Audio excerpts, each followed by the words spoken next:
আসসালামু আলাইকুম। আমন্ত্রণ বাংলা ভিশন সংবাদ, আপনাদের সাথে আছে আমি রেজওয়ানা ইলফি। শুরুতে বিআরবি কেবল সংবাদ শিরোনাম। টাঙ্গাইলের মির্জাপুর যাচ্ছেন প্রধানমন্ত্রী শেখ হাসিনা, যোগ দেবেন দানবীর রণদা প্রসাদ সাহা স্মারক স্বর্ণ পদক অনুষ্ঠানে। ব্রেক্সিট কার্যকরের সময়সীমা পেছানোর প্রশ্নে যুক্তরাজ্যের পার্লামেন্ট ভোট আজ।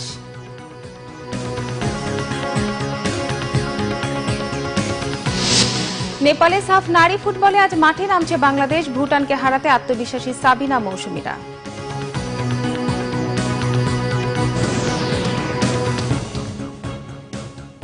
দেখছিলেন বিআরবি কেবল সংবাদ শিরোনাম, এবার বিস্তারিত। দানবীর রণদা প্রসাদ সাহা স্মারক স্বর্ণ পদক ও বিভিন্ন উন্নয়ন প্রকল্পের ভিত্তিপ্রস্তর স্থাপন অনুষ্ঠানে যোগ দিতে আজ টাঙ্গাইলের মির্জাপুর যাচ্ছেন প্রধানমন্ত্রী শেখ হাসিনা। বঙ্গবন্ধুর কন্যার আগমনকে কেন্দ্র করে উৎসবের আমেজ বিরাজ করছে মির্জাপুর সহ সারা জেলায়।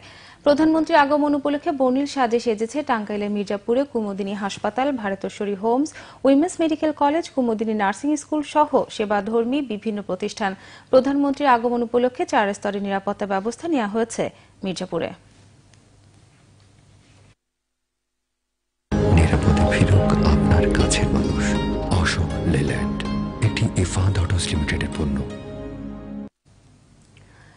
প্রত্নতাত্ত্বিকদের গবেষণায় 2500 বছর আগে ওয়ারী বটেশ্বর অঞ্চলে এক মহা জনপদের ইতিহাস মিলেছে। এই জনপদকে ঘিরে সভ্যতার বিকাশ হয়েছে আশপাশের অঞ্চলে, যার ধারাবাহিকতায় আবিষ্কার হয়েছে 710 সালের একটি বৌদ্ধ পদ্ম মন্দির। সবার জন্য উন্মুক্ত এই মন্দির ওয়ার্ল্ড হেরিটেজ অন্তর্ভুক্তির দাবি জানিয়েছেন প্রত্নতত্ত্ববিদরা। আর এ নিয়ে সরকারের পরিকল্পনার কথা জানিয়েছেন সংস্কৃতি বিষয়ক প্রতিমন্ত্রী।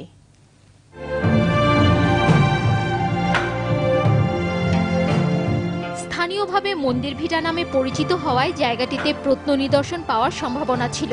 কামরাবু গ্রামের এই ভিটা খননে বেরিয়ে আসে ইটের দেয়াল, মূল দেয়ালের চারপাশে ইট বেছানো প্রদক্ষিণ পথ সহ মন্দিরের অবয়ব।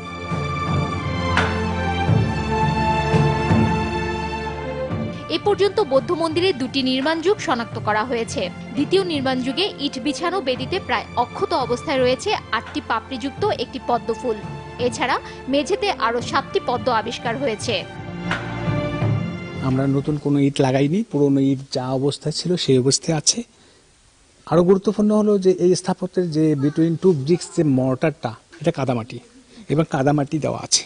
এটাই হলো এই স্থাপত্যের একটা বৈশিষ্ট্য, যে 1200 বছর আগে বাংলাদেশের স্থপতিরা, মেশিনরা কিভাবে স্থাপত্য নির্মাণ করেছে।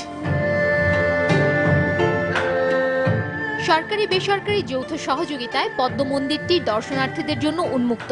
তবে এর রক্ষণাবেক্ষণে দরকার আরও সহযোগিতা। একে বিশ্ব ঐতিহ্যে অন্তর্ভুক্ত করতে সরকারি উদ্যোগের তাগিদ দিলেন জাহাঙ্গীরনগর বিশ্ববিদ্যালয়ের প্রত্নতত্ত্ব বিভাগের অধ্যাপক সুফি মোস্তাফিজুর রহমান। বাংলাদেশে কিন্তু অনেক গুরুত্বপূর্ণ মনুমেন্ট থাকা সত্ত্বেও তাদের কিন্তু অথেন্টিসিটি লস্ট, সেই জন্য সেগুলো আর ওয়ার্ল্ড হেরিটেজ সাইট হতে পারছে না। কিন্তু ওয়ারী বটেশ্বরের সেই অথেন্টিসিটি আমরা বজায় রাখছি, গবেষণা করছি, সংরক্ষণ করছি। ভবিষ্যতে এটি ওয়ার্ল্ড হেরিটেজ সাইট হওয়ার সমূহ সম্ভাবনা আছে যদি সরকার এই বিষয়ে উদ্যোগী হয়। এ বিষয়ে সংস্কৃতি প্রতিমন্ত্রী KM খালিদ জানান, এবছর সবকিছু গুছিয়ে ওয়ার্ল্ড হেরিটেজে অন্তর্ভুক্তির আবেদন করা সম্ভব হবে না, তবে সরকারের এ নিয়ে পরিকল্পনা রয়েছে। ওয়ার্ল্ড হেরিটেজে নেওয়ার জন্য কিছু শর্ত আছে, পারিপার্শ্বিক অবস্থা, এটার এরিয়া, জনসংখ্যার ডেন্সিটি আর যে জমির পরিমাণ, সেক্ষেত্রে খুব সবকিছু মিলিয়ে প্রত্নতন্ত্র ওয়ার্ল্ড হেরিটেজে নেওয়ার জন্য সুযোগ সুবিধা সীমিত থাকলেও তার মাঝে যতটুকু সম্ভব আমরা সেই চেষ্টাটি অবশ্যই করব। প্রত্নতাত্ত্বিক নিদর্শন সংরক্ষণের বিষয়ে সরকার আন্তরিক বলেও জানান সংস্কৃতি প্রতিমন্ত্রী। শারমিন ইব্রাহিম, বাংলা ভিশন, শিবপুর, নরসিংদী। মুকুলে ছেয়ে গেছে দিনাজপুরের আম বাগানগুলো। পানি সেচ, বিভিন্ন ধরনের স্প্রে সহ নানা পরিচর্যা চলছে বাগানগুলোতে। আবহাওয়া অনুকূলে থাকলে এবার আমের ভালো ফলনের আশা কৃষি বিভাগের। প্রতি বছরই দিনাজপুরে গড়ে উঠছে বিভিন্ন জাতের আম বাগান। এ মৌসুমে জেলার 5000 হেক্টর জমিতে আমের উৎপাদন হবে। আবহাওয়া অনুকূলে থাকলে আমের বাম্পার ফলনের আশা বাগান মালিকদের। ওয়েদার ভালো হয়, ইনশাআল্লাহ আমরা ফল টল ভালো পাবো। গুটি আসলে আমরা বুঝতে পারবো কি পরিমাণ আম হবে। এবং দিনাজপুরে আম এবার বাম্পার ফলন হওয়ার সম্ভাবনা আছে। আমের গাছে একদম মুকুল দিয়ে ছেয়ে গেছে, শুধু এখন অপেক্ষায় আছি যদি ওয়েদার আমাদের ভালো থাকে। অসময়ের বৃষ্টি আমের ভালো ফলনে সহায়ক হবে বলে জানিয়েছে কৃষি বিভাগ। প্রায় 50,000 মেট্রিক টন আম উৎপাদনের আশা তাদের। এবার আমাদের অন্তত 50,000 মেট্রিক টন আমের উৎপাদন হবে।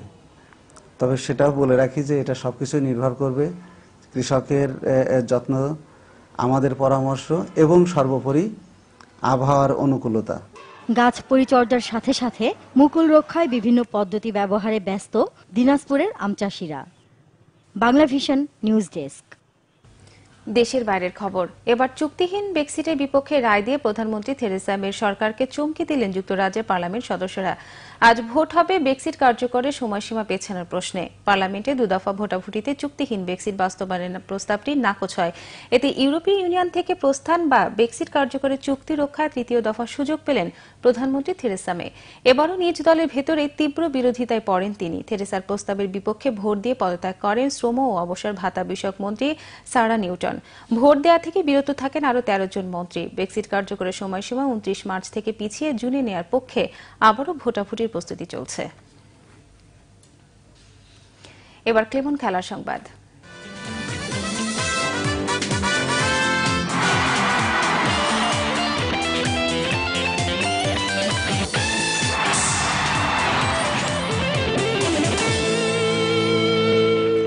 সাফ নারী ফুটবল। হিমালয়ের দেশ নেপালে সাফ নারী ফুটবল চ্যাম্পিয়নশিপে আজ মাঠে নামছে বাংলাদেশ। ভুটানের বিপক্ষে জয় দিয়ে টুর্নামেন্ট শুরু করতে আত্মবিশ্বাসী সাবিনা মৌসুমীরা। বিরাটনগরের শহীদ রঙ্গশালায় বিকাল 3:15টায় শুরু হবে এই গ্রুপের ম্যাচটি। সাফ নারী ফুটবলে বাংলাদেশের সেরা সাফল্য 2016-তে রানার্স আপ হওয়া। বয়সভিত্তিক পর্যায়ে দক্ষিণ এশিয়ার অন্যতম পরাশক্তি হলেও জাতীয় পর্যায়ে এখনও সেই মানে পৌঁছাতে পারেনি বাংলাদেশের নারী ফুটবল দল। তাদের জন্য বরাবরের বাধা ভারত। এবার সেমিফাইনালে ভারতকে এড়াতে হলে গ্রুপ সেরা হতেই হবে গোলাম রাব্বানী ছোটনের দলকে। শেতাজের উপস্থাপনা ও সাজ্জাদ হোসাইনের প্রযোজনায় ওয়েব লাইভ উইথ শেতাজ দেখবেন প্রতি শুক্রবার রাত 9:05।